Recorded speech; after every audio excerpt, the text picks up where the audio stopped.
Hey guys, this is part 2 of how to make a jumper game in Scratch. In today's video, I'm going to be covering on how to make collectibles that this cat right here can collect to get more score, and also how to set score. So this should be an interesting video. So let's get on it. So first we have to pick a sprite. Maybe I'll get a star or something. Yes, a star, I like that. And then we'll rename it collectables because you can collect it. And so we're going to be using clones for multiple of the collectibles to be on the screen. So we're going to be, when flag clicked, we're going to hide the initial sprite because we're going to be using clones that will basically. And then we're going to get a forever loop, create clone of myself, but we don't want like hundreds of stars on the screen, so maybe we'll grab a wait block. Maybe we'll get a pick random block. Maybe pick random 1 to 3 seconds. Maybe 4 seconds. Yes, 4 seconds. And then we want it so that when I start as a clone, it shows. Yeah, there. But we don't want the star to just be there. We want it to be along this side of the screen somewhere. So we can just drag the sprite on the stage to where we want it to be. And then we can see that's X234.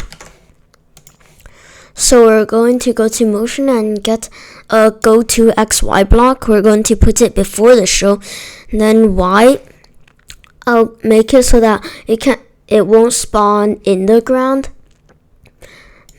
So the lowest it can spawn is somewhere like here. So that's Y -79. So again, we're going to be making use of the pick random block.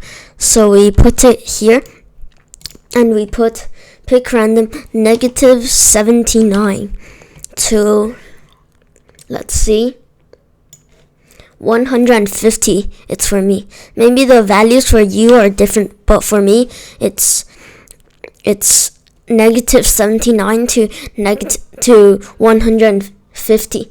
So if we run that here, we can see that the stars are slowly spawning along the edge of the screen. So that's good. But I think that's a little bit too small. So we can just go to looks, and then we grab a set size to block, maybe 120. And then we click the green flag. Yes, I think 120 is good for me. And then we want the collectible to move along the screen until the player or the cat hits the star or collects it, or it reaches the other edge of the screen. So we're going to grab a repeat until block. Wait, no, actually, yes, we're going to grab a forever block. And then we're going to get a change X by block. And we're going to put a negative number, maybe something like -3. And we're going to get 2 if blocks.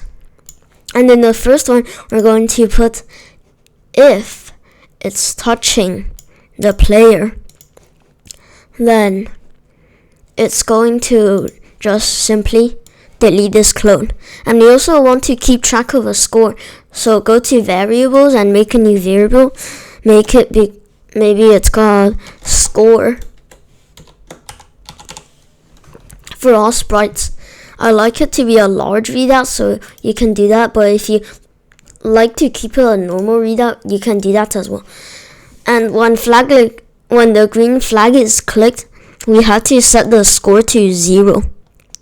So we set the score to 0 immediately after the green flag is clicked. And if it's touching the player, then we want to change the score by 1.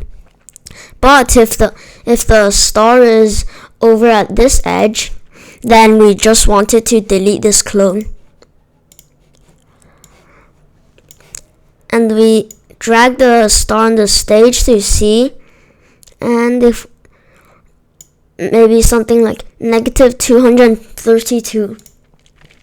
So we grab a less than block. If x is less than -230, x position is less than -230, then it will just delete this clone. So if we run that here, we click the green flag, you can see that we can collect it. But if the star just goes to the edge, it just gets deleted. And also, when we touch it, the score increases by 1. And if you want to add more collectibles, that's super easy. You just go to the costumes tab. You add a new costume. Maybe I want a coin. Apparently Scratch doesn't have any coins, so we can just draw our own. We're going to click paint, and then we click the circle tool. Maybe we'll make it something like this, yellow. And then maybe we'll set the outline to 3. And then we'll draw the circle. Press shift while you're drawing a circle to make sure it keeps a perfect circle. And we want our coin to have a similar size to our star. So if we can see, currently that's 30 by 30, but we want it to be something like 47 by 46. So we'll just make this bigger.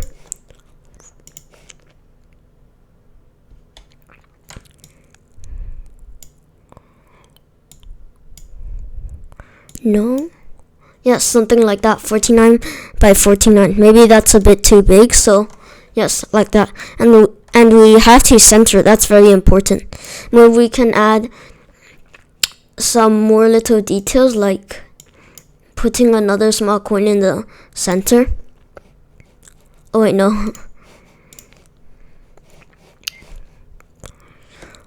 We draw another coin here. We center it along with the big coin. And instead of this black outline, we're going to make it another color. Maybe something like this. Yes, that's nice. We're going to name this collectable 1. Making sure we spell the collectible right. Collectable 2. So go to when I started the clone script, and you go to looks, get the switch costume block.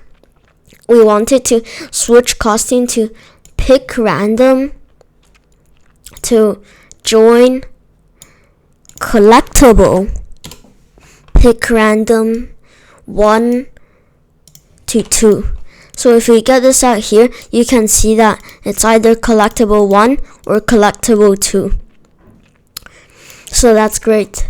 And if we run that here, you can see that it's either a coin or a star. So you can just do that for as many different types of collectibles as you want. Now I think the cat is a little bit too big, so I'm going to get the set size to block. I'll try 80. Yes, that's more like it. So we're just going to do that.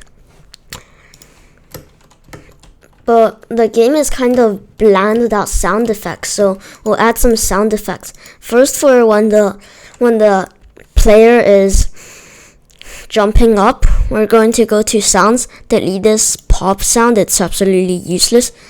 Maybe we'll search for low whoosh. Yeah, I like that. So we're just going to get in the sounds tab, and then we're going to go to if the if key is pressed. We're going to go to sound and press and get a start sound low whoosh block. And then we can go to collectibles, go to sounds, and oh, Scratch already gave us a sound effect. Let's play it, see how it sounds. And I quite like that, but if you don't, you can always choose another sound effect. And we go to the scripts and we locate the if touching player, then we can start sound collect. So if we run that again, we actually have sounds now, and that makes the game a lot more enjoyable to play. And another thing is, when we're playing the game, we don't want the ground to always be there. So we can, one flag clicked, we want it to show. And we want it to wait until one of these keys is pressed. And when one of these keys is pressed, we want it to hide so that the game isn't too easy. And we want it to be so that when the ground disappears and the cat is really low, like the cat fell, we want it to stop the game. And that's really easy. So you just locate the lowest point. For me, that's -174.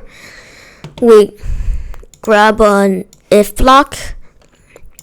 If Y position is less than, let's say, -171, Y position, then we can just simply stop all. And you can put that in the main forever loop here. So if we run that, as soon as we make the cat jump once, the ground disappears. And you also want the collectibles to not start spawning until the player presses one of those keys. So we can just get this key over here. Then it waits until the one of these keys is pressed, and then it can start. But now that the ground will be gone, we want the collectibles to also be able to spawn down there. So we show the sprite, drag it to on the stage, and Y -132. So we put that here. And then if we start the game, there are no collectibles here right now, but if we make the cat jump once, the collectibles start to appear. And now, as you can see, they can also spawn below, so that makes a little bit of a challenge. And also, if we fall, the game automatically ends. So yeah, guys, that's the end of this tutorial. Make sure to like and subscribe for part 3. Bye.